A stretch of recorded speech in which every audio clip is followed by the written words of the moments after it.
Hey, bonjour tout le monde, j'espère que vous allez bien, bienvenue dans une nouvelle vidéo dédiée à Couchbase. Dans cette vidéo numéro 8 dédiée à Couchbase, on va s'intéresser au type de bucket. Ça va être une vidéo relativement courte, mais avec deux choses à retenir et deux types qui sont complètement différents et importants de différencier. Le bucket, petit rappel, c'est quoi? Le bucket, c'est l'équivalent d'une database, si on devait faire un pendant avec les bases de données SQL notamment, ça peut être un keep space. Un bucket, c'est composé de sous-éléments. Ces sous-éléments, c'est ce qu'on appelle des vbuckets, qui ont un maximum, on peut en avoir 1024 à travers tout le cluster. Ces vbuckets, c'est l'élément qui permet de faire le sharding et le partitionnement, donc de distribuer l'ensemble du bucket sur l'ensemble du cluster. Et c'est aussi à partir de ces éléments-là qu'on va pouvoir créer finalement des vbuckets principaux et des réplicas qui vont permettre de dupliquer la donnée. Alors on a trois types de buckets importants. On a le bucket qui se nomme Couchbase, le type Couchbase, le type ephemeral et le type memcached qui lui est deprecated. Alors vous voyez qu'on retrouve finalement, si on vient à la première vidéo sur Couchbase, on revient un petit peu aux origines de Couchbase, qui est la réunion de CouchDB et de memcached. Donc vous voyez que finalement on se retrouve un petit peu avec ces deux éléments qui laissent déjà transparaître deux principaux types de bucket, c'est-à-dire un bucket qui est dédié à la persistance de la donnée avec de l'écriture sur disque et un bucket, on va dire, type memcached, mais où on a uniquement la donnée en mémoire. Donc, le memcached, vous l'avez compris, est deprecated et est remplacé par le nouveau type de bucket qui est le type ephemeral. Et puis, on a le Couchbase qui est juste à côté. Donc, bien sûr, la persistance de la donnée, elle est assurée par le type Couchbase. Donc, cette persistance, elle est assurée grâce à différents modes de fonctionnement, notamment donc d'une part l'écriture sur disque grâce à la queue d'écriture disque, donc quelque chose qui est très très important. Bien sûr, la donnée est d'abord écrite en RAM, comme on l'a dit, en memory first, et derrière, donc suivant la capacité du disque, donc en termes d'IOPS ou de la charge qu'il y a aussi en même temps, eh bien la queue d'écriture disque, elle peut prendre un délai, donc on est en mode asynchrone, donc elle peut prendre un délai plus ou moins important.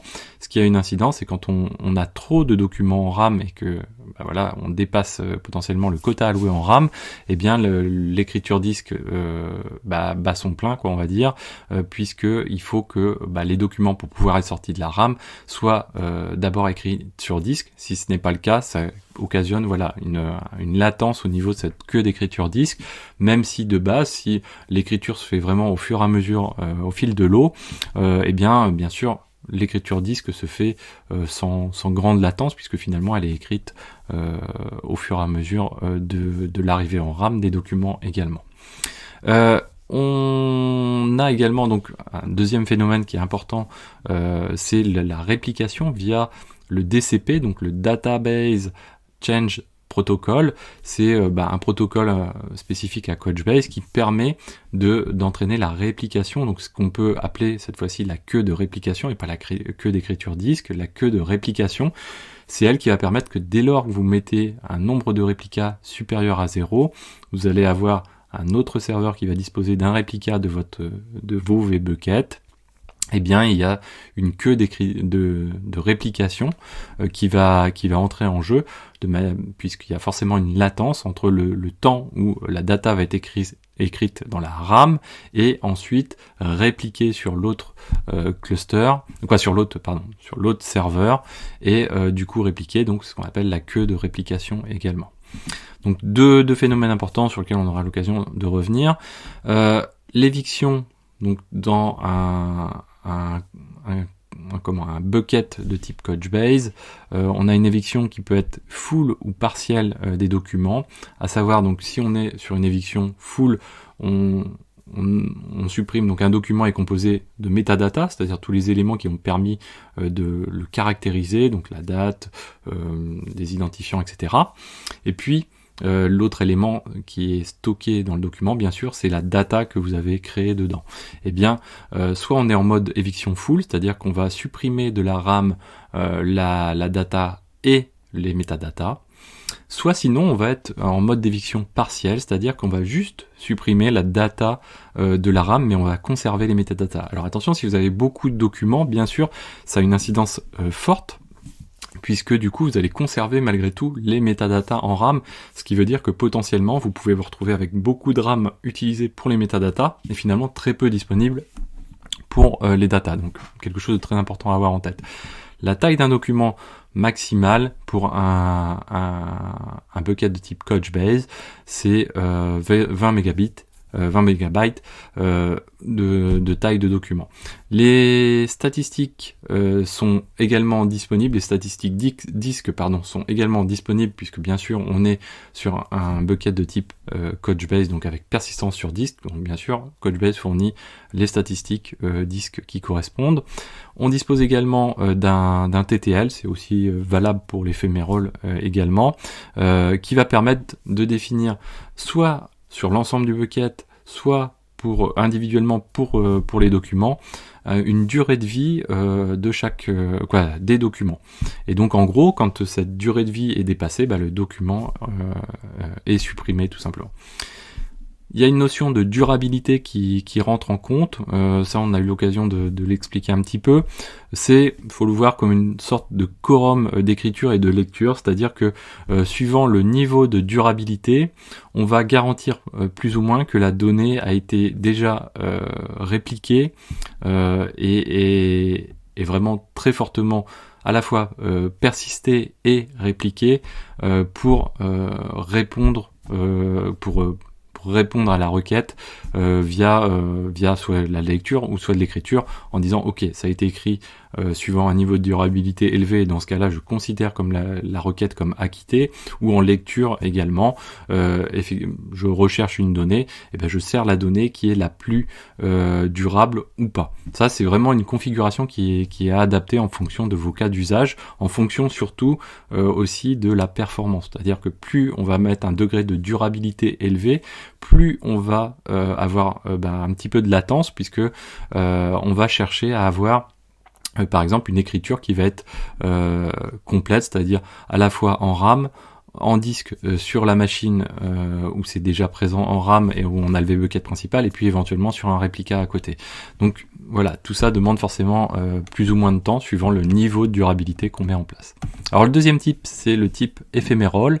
Le type éphémérole, comme je vous le disais, c'est un petit peu le remplaçant du Memcached, c'est même le remplaçant du type Memcached. Son objectif, c'est quoi? Lui, il s'occupe pas du tout de la persistance sur disque, donc c'est même pas il s'en occupe pas, il n'y a pas de persistance sur disque, ça c'est extrêmement important. Donc les données sont uniquement stockées en RAM, ce qui n'empêche pas d'avoir une réplication possible, donc on peut avoir malgré tout, potentiellement on peut perdre un serveur et conserver de la data, puisqu'elle va être répliquée dans d'autres RAM sur d'autres serveurs, à la différence de Memcached qui lui pour le coup ne disposait pas de ce système de réplication. Donc il y a quand même un petit degré complémentaire juste par rapport aux bases de données strictement en mémoire les plus simplistes. Les règles, donc là il y a une règle d'éjection qui existe, en tout cas un paramètre pour les buckets éphéméroles.